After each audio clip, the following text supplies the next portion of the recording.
El Nino இன்று உலகெங்கும் அதிர்வலைகளை ஏற்படுத்திக் கொண்டிருக்கும் மிக முக்கியமான தலைப்பு செய்தி இதுதான். பூமி முன்னெப்போதையும் விட வேகமாக வெப்பமடைந்து வருகிறது. எல் நினோ எனப்படும் உலகளாவிய காலநிலை மாற்றம் அடுத்த சில வாரங்களில் உருவாக 80%, இந்த ஆண்டின் இறுதிக்குள் தீவிரமடைய 90%த்திற்கும் அதிகமான வாய்ப்பும் இருப்பதாக உலக வானிலை அமைப்பு எச்சரிக்கை விடுத்துள்ளது.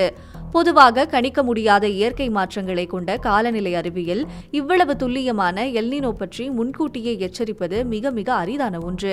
ஏற்கனவே பனிப்பாறைகள் உருகுவதும் வறட்சியும் காட்டுத்தீயுமாக கொதித்துக் கொண்டிருக்கும் பூமியில் இந்த முறை எல் நினோ நுழையும் போது அதன் பாதிப்புகள் முன்னெப்போதும் இல்லாத அளவுக்கு மிக கொடூரமானதாக இருக்கும் என்று விஞ்ஞானிகள் கவலை தெரிவிக்கின்றனர். பசிபிக் பெருங்கடலில் நடக்கும் ஒரு மாற்றம் உலக நாடுகளை எப்படி உலுக்கப் போகிறது?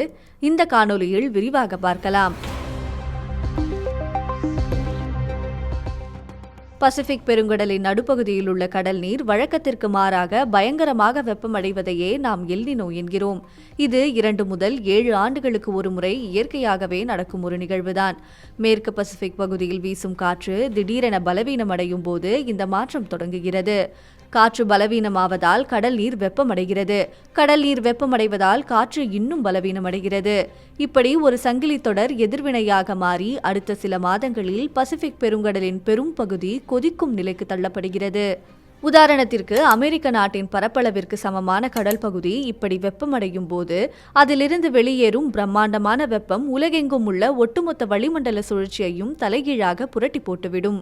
இதன் பின்னணியில் நோவோ அமைப்பின் மூத்த விஞ்ஞானி மைக்கேல் மெக்ஃபடேன் உலக நாடுகளுக்கு எச்சரிக்கை ஒன்றை விடுக்கிறார். வரலாற்றில் புகழ்பெற்ற 1997, 2015 ஆகிய ஆண்டுகளில் ஒரு மிகப்பெரிய எல் நினோ உருவாவதற்கு முன்பு பசிபிக் பெருங்கடல் எப்படி இருந்ததோ அதே போன்ற சூழல்தான் இப்பொழுதும் இருக்கிறது. எனவே இந்த ஆண்டும் ஒரு பெரிய எல் நினோ உருவாவதற்கான வாய்ப்புகள் மிக அதிகமாக உள்ளன. இடையில் மாற்றங்கள் ஏதும் வராமல் இருந்தால் இந்த ஆண்டு ஒரு வலுவான எல் நினோவை நாம் எதிர்பார்க்கலாம்.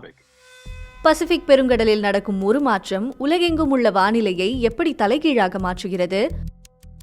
ஆஸ்திரேலியா, இந்தோனேஷியா, பிலிப்பைன்ஸ் போன்ற மேற்கு பசிபிக் நாடுகள் வழக்கமான ஆண்டுகளில் நல்ல மழைப்பொழிவை பெறும்.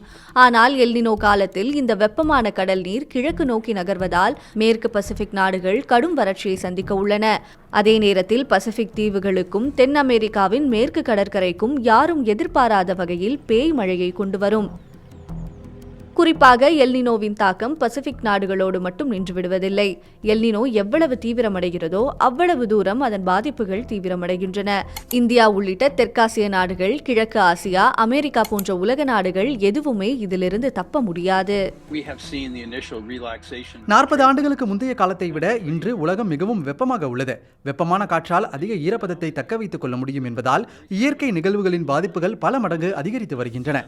உதாரணமாக எல் நினோ காரணமாக வழக்கமாக பெய்யும் பலத்த மழை தற்போதைய காலநிலை மாற்றத்தால் அதிதீவிர மழையாக மாறி பெரும் வெள்ளத்தை ஏற்படுத்துகிறது. அதேபோல எல் நினோவால் ஏற்படும் சாதாரண வறட்சி, வெப்பமான காற்று மண்ணின் ஈரப்பதத்தை வேகமாக உறிஞ்சுவதால் கொடூரமான அதிதீவிர வறட்சியாக மாறுகிறது.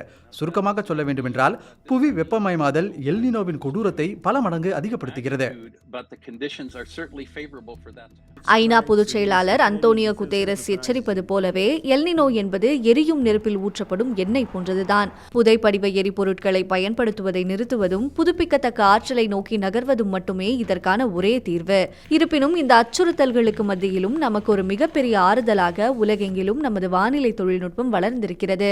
கடந்த 40 ஆண்டுகளில் எல் நினோ எப்படி உருவாகிறது, எப்படி வளர்கிறது என்பதை விஞ்ஞானிகள் மிக துல்லியமாக அறிந்து வைத்துள்ளனர். அந்த வகையில் இந்த ஆண்டு இறுதிக்குள் அது உச்சத்தை அடைவதற்குள் எந்தெந்த பகுதிகளில் வறட்சி அல்லது வெள்ளம் வரும் என்பதை முன்கூட்டியே கணித்து நம்மை தற்காத்துக் கொள்ள போதிய அவகாசம் நமக்கு இருக்கிறது.